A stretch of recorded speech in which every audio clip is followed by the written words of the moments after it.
प्रिय विद्यार्थियों, आज हम सभी राजस्थान की रजत बूंदें पाठ के प्रश्नोत्तरों पे चर्चा करेंगे। आपके एनसीईआरटी बुक के सभी प्रश्न, साथ ही साथ ज्ञानात्मक, बोधात्मक और बोर्ड परीक्षाओं के जो प्रश्न पूछे गए हैं उस पर हम सभी चर्चा करेंगे। तो चलिए हम सभी प्रश्न की ओर बढ़ते हैं। देखिए, पहला प्रश्न आपके बुक से एनसीईआरटी का इस प्रकार है। राजस्थान में कुएं किसे कहते हैं? इसकी गहराई और व्यास तथा सामान्य कुओं की गहराई और व्यास में क्या अंतर होता है? यानी जो सामान्य कुएं होते हैं वह और जो राजस्थान में कुएं होते हैं उनकी गहराई और व्यास आप जानते हैं, जिन्हें डायमीटर कहते हैं, जो रेडियस का दूना होता है। आपको यहाँ पे प्रश्न समझ में आ गया। चलिए हम सभी उत्तर की ओर बढ़ते हैं। राजस्थान में अथाह रेत होने के कारण वर्षा का पानी रेत में समा जाता है, फलस्वरूप नीचे की सतह पर नमी फैल जाती है। यही नमी खड़िया मिट्टी की परत तक रहती है। इस नमी को पानी के रूप में बदलने के लिए 3, 4 या 5, अधिकतम 5 हाथ के व्यास की जगह को 30 से 35 हाथ, जो 30 से 35 हाथ गहराई तक खोदा जाता है। खुदाई के साथ चिनाई भी की जाती है। इस चिनाई के बाद खड़िया की पट्टी पे रीस के, पहले बताए खड़िया पट्टी ही पानी को रोकता है। अगर न हो तो ये अमृत का पानी सीधे खारा पानी में मिल जाएगा, क्योंकि रेगिस्तान में, राजस्थान में जो भूगर्भीय जल है, अंडरग्राउंड वाटर है, वो खारा है। अगर पट्टी के कारण ही अमृत जैसा ये बूंद जो सुरक्षित रह पाता है, नहीं तो वो अंदर चला जाएगा।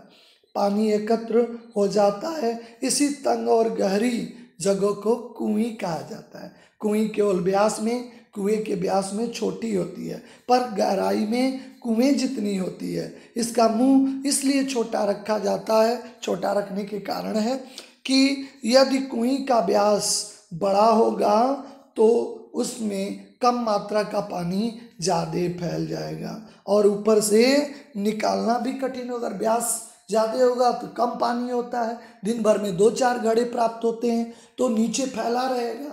और कम व्यास रहेगा तो पानी ऊपर चढ़ जाएगा, तो आसानी से प्राप्त हो जाएगा। इसलिए व्यास छोटा रखने का ये भी एक कारण है। ये पहला प्रश्न था।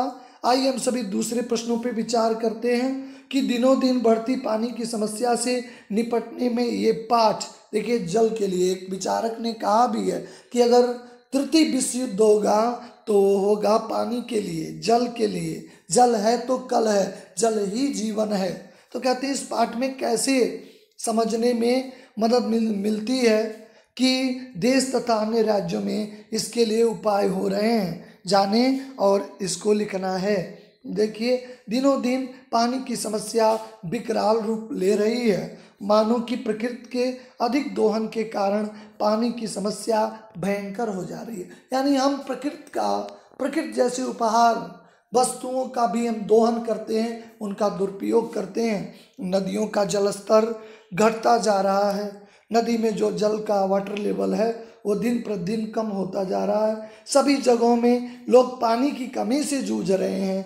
ऐसे वातावरण में राजस्थान की रजत बूंदें पाठ से हमें जल की प्राप्ति के अन्य उपायों और पानी के समुचित प्रयोगों पे विचार करने में मदद देता है। देखिए, ये पूरा चैप्टर बताता है कि अगर जीवन में कुछ जिजीविषा है, जिजीविषा साहित्यिक शब्द, यानी कुछ कर गुजरने की इच्छा है, तो हर चीज़ें जो है हमारे पक्ष में होती हैं।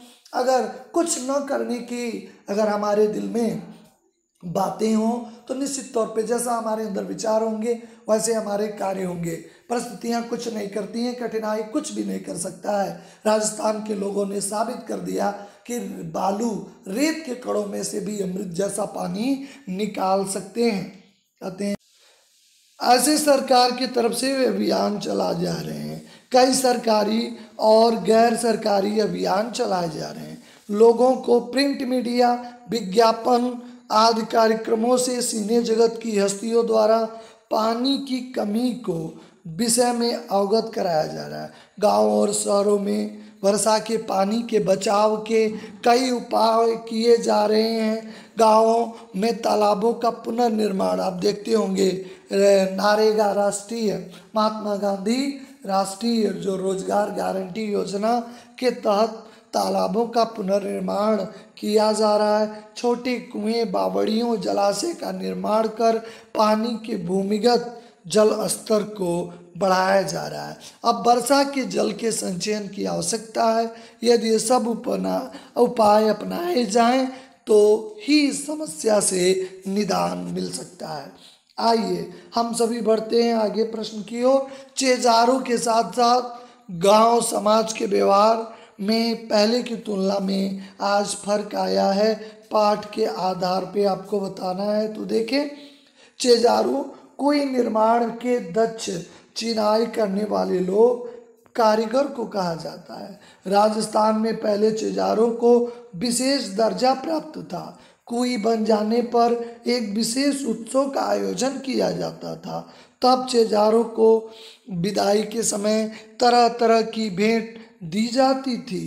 कुई के बाद भी इनका रिश्ता नहीं समाप्त होता था। उन्हें तीज त्योहार, जैसे हम शादी व्यवहार के स्तर पे जब हमारे यहाँ मांगलिक कार्यक्रम होते हैं तो हमारे कम्युनिटी के, समुदाय के, जो हमारे पीढ़ियों से हमारे घरों पे आते रहे हैं, उन्हें हम उपहार देते हैं। ऐसे इनको भी देते हैं। फसल आने के बाद उनके नाम से अनाज का एक ढेर अलग से रखा जाता है। समय अनुसार अब स्थिति में परिवर्तन आ चुका है। आज उन्हें पहले जैसा सम्मान नहीं दिया जाता है। अब केवल प्रोफेशनल काम हो गया है, व्यावसायिक हो गया है। केवल मजदूरी देकर काम कराया जाता है। चलिए चौथे प्रश्न की ओर। निजी होते हुए भी, यानी कुएं आपका निजी होते हुए भी इस पे ग्राम समाज का अंकुश लगा रहता है, कंट्रोलिंग रहता है, नियंत्रण रहता है। ऐसा क्यों कहा होगा? लेखक के अनुसार राजस्थान के लोग जानते हैं कि भूमि के अंदर मौजूद नमी ही कुएं द्वारा पानी के रूप में प्राप्त किया जाता है। जितनी ज़्यादा कुएं का निर्माण होगा उतनी अधिक पानी में नमी का बंटवारा भी होगा। इसलिए कुएं का पानी एकत्र करने की क्षमता पे असर पड़ेगा, क्योंकि जितनी अधिक मनमाने ढंग से अगर कुएं बनेगी, चूँकि नमी में से बूंद रिस के ही आता है, तो नमी का भी बंटवारा होगा। इसलिए पानी इकट्ठा करने की क्षमता पे अगर 4 घड़े पानी एक कुएं से मिलता है तो 2 ही घड़े मिल पाएगा। इसलिए इस कारण ग्राम समाज में निजी होते हुए भी कुइयाँ सार्वजनिक नियंत्रण में रहती हैं। इसलिए निर्माण में ग्राम समाज का अंकुश बना रहता है। बहुत अधिक आवश्यकता पड़ने पे ही जो समाज, ग्राम समाज स्वीकृति देता है। जैसे हमें कोई भवन बनाना है तो सबसे पहले नगर निगम या नगर पंचायत से हमें परमिशन लेना होता है। वैसे कुएं के निर्माण में वहाँ के ग्राम पंचायत से जो है परमिशन लेना पड़ता है। 5वां प्रश्न, कुएं के निर्माण में निम्नलिखित शब्दों के बारे में बताएं। पालर पानी, पाताल पानी, रेजाड़ी पानी। कई बार हमने इस चर्चाओं में हमने इसको दोहराया भी है। आइए देखते हैं पालर पानी।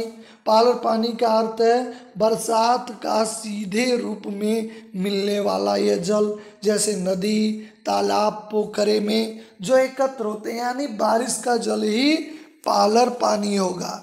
जैसा नाम है पाताल, यानी भूमि के अंदर की बात हो रही है। वर्षा का जल जमीन के अंदर धंसकर भूजल बन जाता है। कुआं, ट्यूबवेलों आदि से हमें प्राप्त होता है। ऐसे पानी को हम पाताली पानी या पाताल पानी कहते हैं। तीसरा, रेजाड़ी पानी। ये वर्षा का जल जो रेत के नीचे जाता है, परंतु खड़िया मिट्टी के परत के कारण जो अंडरग्राउंड नहीं हो पाता, नमी के रूप में रेत में समा जाता है, जो कुइयों द्वारा प्राप्त किया जाता है। इसीलिए वहाँ पे वर्षा के जल को मापने के लिए रेजा शब्द का प्रयोग होता है। रेजा के माप का अर्थ है धरातल में समाई वर्षा, यानी धरती में वर्षा समाई है से माप से है। रेगिस्तान की भीषण गर्मी में भी रेत में समाया रेजाड़ी पानी भाप बनकर क्यों नहीं उड़ पाता? देखिए, एक प्रश्न ये भी है यहाँ पे जो है रेड से अंकित नहीं हो पाया। रेगिस्तान की भीषण गर्मी में समाया हुआ रेजाड़ी पानी क्यों नहीं उड़ पाता? इसका उत्तर देखिए, मिट्टी के कणों के विपरीत रेत के कण बारीक होते हैं, वे एक दूसरे से चिपकते नहीं, अतः मिट्टी के रेत में दरारें नहीं पड़ती। मिट्टी में दरारें पड़ती हैं पर रेत में नहीं, इस कारण नमी भाप बनकर नहीं उड़ता। कुइयों के माध्यम से शुद्ध मीठे जल के रूप में प्राप्त होता है। कुएं का मुंह छोटा क्यों रखा जाता है? देखिए छोटे छोटे प्रश्न हैं।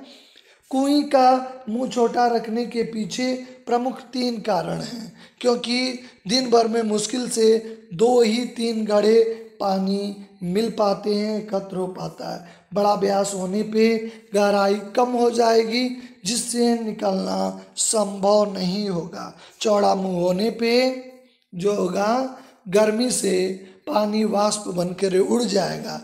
पानी को साफ रखने व चोरी से बचने के लिए कुइयों का ढकना जरूरी है। देखिए एक और निबंधात्मक प्रश्न है, कुएं की खुदाई का काम करने वाले औजारों और काम में वाले सामग्री का विवरण दीजिए। यानी कुएं के निर्माण में कौन कौन सी वस्तुएं उपयोग होती हैं।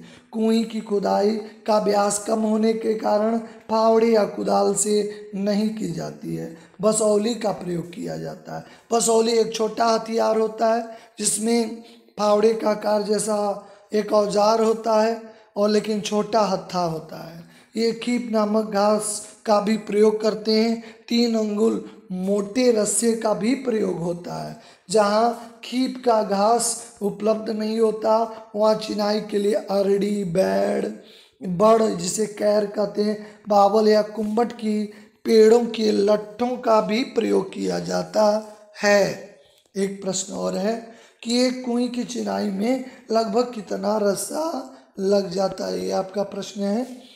इसमें देखिए, अगर 5 हाथ की व्यास वाली कुएं के हिस्से में एक कुंडली का घेरा बनाने में लगभग 15 हाथ का रस्सा लग जाता है।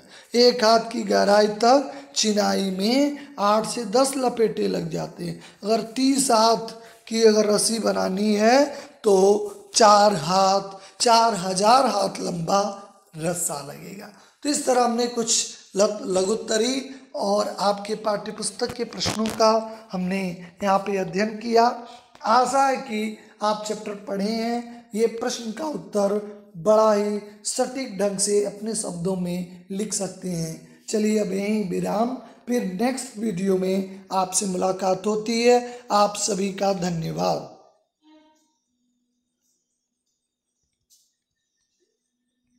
हिंदी उत्कर्ष चैनल को आप लाइक और सब्सक्राइब करें ताकि आपको नए वीडियो का अपडेट मिलता रहे और आप अपने ज्ञान का अर्जन करते रहें।